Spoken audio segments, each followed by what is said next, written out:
There's a pretty one, Ulysses.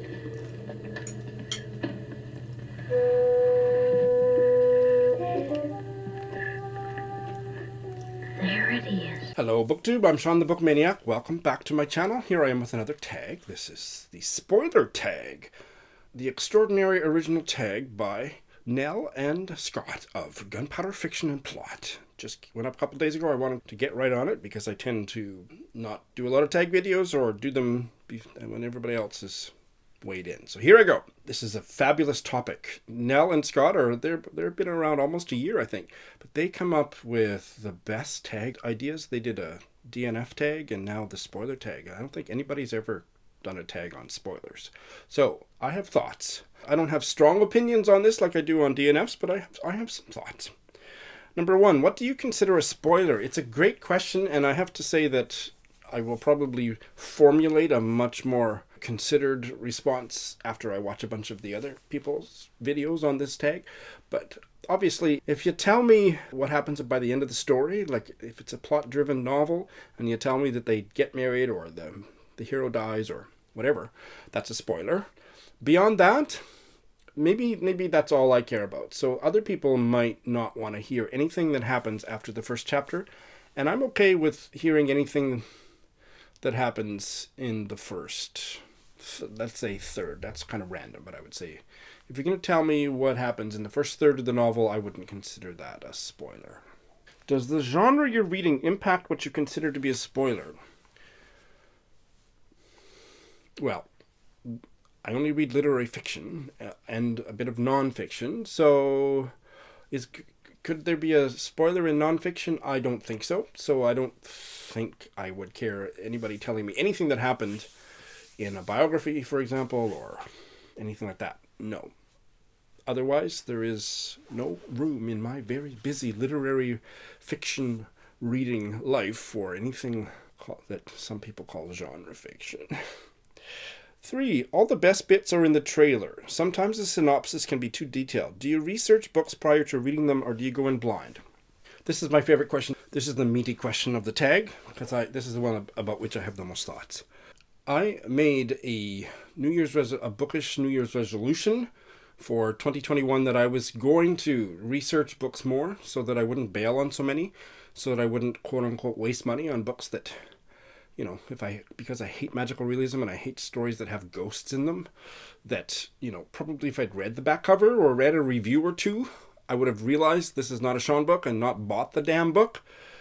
But I'm still resisting it. I still think it's worth the wasted money because I give the book, if I don't like it and I bail on it, I give it to you or I sell it to the used bookstore. It's just the cost of doing business, as I say, because I'm really rebelling against this New Year's resolution. In fact, let's be truthful.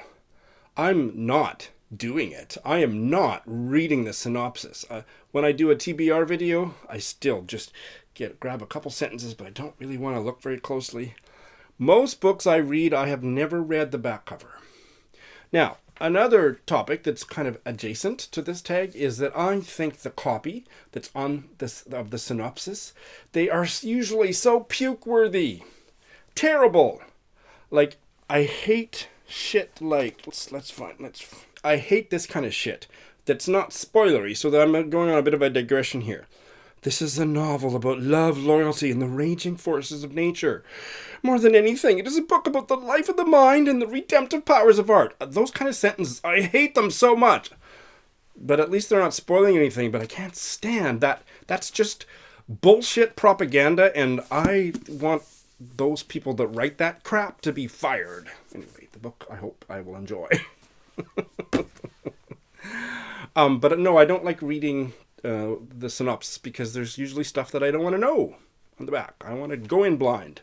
So I guess I'm kind of announcing that I'm bailing on that particular New Year's resolution because I just don't like knowing too much about a book before I go in. I guess I will say, but this would apply to other questions coming later, I do have an uncanny ability, it's arguably, debatably an ability, that when I do hear a review of a book that sparks my interest, that might have spoilery material, I am really good at just suppressing that and forgetting it. Within like a few weeks, it's gone. If I know that I want to forget it, I can forget it. It's a really useful skill. For example, I always forget that gunpowder fiction and plot also includes Scott. Very useful skill. Just kidding. Number 4, sometimes the introduction or translator's notes can spoil the ending, especially for classics. Has this ever happened to you? Yes, and because of that, I just don't read that stuff. I usually don't care about introductions at all, and rarely read them. But if I read them, not until the end. I can only think of 1 or 2 times where I read an introduction after the fact and wished that I'd read it before. And that was for an Elizabeth Bowen novel where there was some historical nuances, some historical context for the story that I was befuddled by, and if I'd read the introduction I would have experienced the novel that much more deeply. But yeah, I hate spoilers and introductions. 5, name a time somebody spoiled a novel for you. Well, John Boyne spoiled a few by writing them. Lindy accidentally spoiled one plot development because I was doing it on audio, Eudora Welty's Delta Wedding at the end of 2020, and she started doing it on audio too, but because she's not reading 100 books at one time, although she's up there, but she was moving through the audiobook a little bit faster than I was, and so she, in a check-in, like it wasn't a buddy read, but she would kind of check in as if it was a buddy read, and that was fabulous. But once she was a few chapters ahead of me, and she mentioned something, and I just said, you spoiled that. And she said, oh, I'm sorry. So, it accidentally happened. I'm over it, Lindy. I still love you, but that's the only thing I can think of for an answer to this question. Number 6, have you ever spoiled a novel for someone else?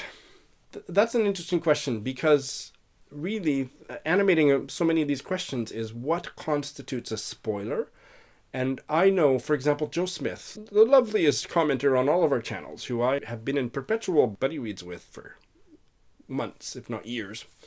She often will put a comment on my full book reviews to say, I watched the first part, but I didn't want to watch the rest because I definitely want to read this book, and I'll come back and watch it.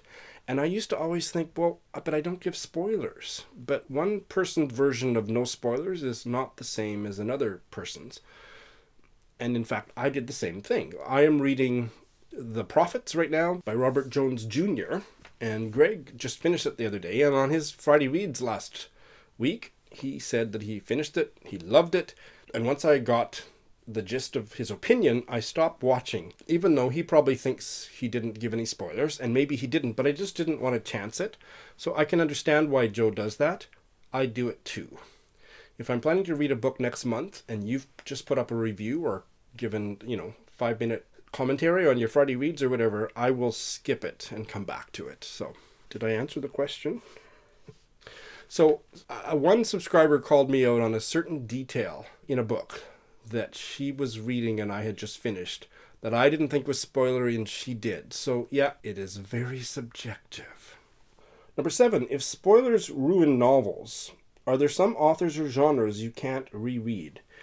That's interesting. So I think it means that if you know what happens because you've read it before, is that a spoiler? So you wouldn't bother to reread it? No, I don't think so. Although my thing on rereading is a bit convoluted in that if it's one of my all-time favorite books, I don't want to ever reread it. If it has that special place in my heart, and there's probably 5 or 10 books like that, I don't want to ever reread it. I just want to hang on to the memories that I have. But there are dozens and dozens, hundreds and hundreds of books that I really loved that aren't on that level that I do enjoy rereading. So the fact that I know what happens does not prevent me from wanting to reread it, and I'm more into the character-driven novels. Longtime viewers of my channel have heard me say audacious things like, oh, it was a pretty good novel, but there's too much happened, so I don't like a lot of plot. Which gives rise to kind of another digression, or it's not really a digression, but kind of could go down this rabbit hole. Because I like character-driven fiction and I don't care about plot that much, why do I care about spoilers anyway? Well, plot and character go together, and plot illustrates character. Character moves the plot along, and so I still have pretty much the same aversion to spoilers that most of you do, even though the less plot, the better. I still want to discover it myself for the first time. And are there some genres you can't reread? Well, there's almost all genres I don't read, so we'll just leave that and move on. 8. When reviewing, are you spoiler-free? Does this limit your ability to discuss? So I've already talked about how maybe in some of my reviews, some of my subscribers thought I'd spoiled things, and other subscribers chose not to listen to it until after they'd read it. Fair enough. I think I do spoiler-free reviews, but rarely do I put that in my title, spoiler-free. Once or twice I have. I think the series of short story discussions that Doris and I did for the Faber 90 series of shitty short stories, I always had spoiler-free in the title, but as a general rule, I don't say that. What I do is, if I want to talk, especially if it's like a Zoom chat or something, and sometimes even if it's not, if I want to get into spoiler territory, I signpost that very clearly. At the beginning of the video, I will say, most of what I'm going to say here is not spoilery, but near the end, and I will give you lots of warning, when I get to that point, I will delve into spoilery territory. So just wait and I will tell you, which I think is a good way to handle it. There is a fabulous booktuber, Native Lady Book Warrior. Do you know her channel? If you don't, you should check out her channel. She's fabulous. And she does 2 versions of every book review that she posts. One is no spoilers and the other is spoilers. That's amazing. So, wow, you go, girl. And finally, number 9, Shoutout. Tell us about 5 channels you enjoy and then tag them. Okay. I am just going to go to my comment section to see who my most recent commenters are that I would like to shout out.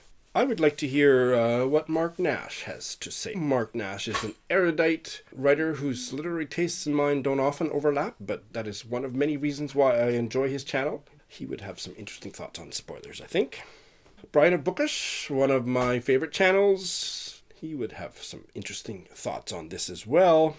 Roz of Scallydandling about the books is an absolutely delightful booktuber. I've had her on my channel via Zoom, and we're threatening to do some buddy reads with each other. Love to hear her thoughts. A new to me booktuber who's left some fabulous comments on my videos over the last few months is Marilyn Maya Mendoza. She is full of vim and vinegar, like me. I love her. New channel. You must check her out. And I would love to hear her thoughts. How many is that? 3, 4. One more. And I'm going to tag Britta Bowler, who is one of my dearest friends in the whole wide world, who I met through BookTube. Never met her in person, but that has no bearing on how close of a friend she has become.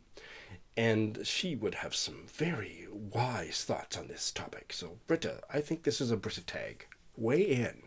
And anybody else who would like to do it. That's all I got. Thanks for watching.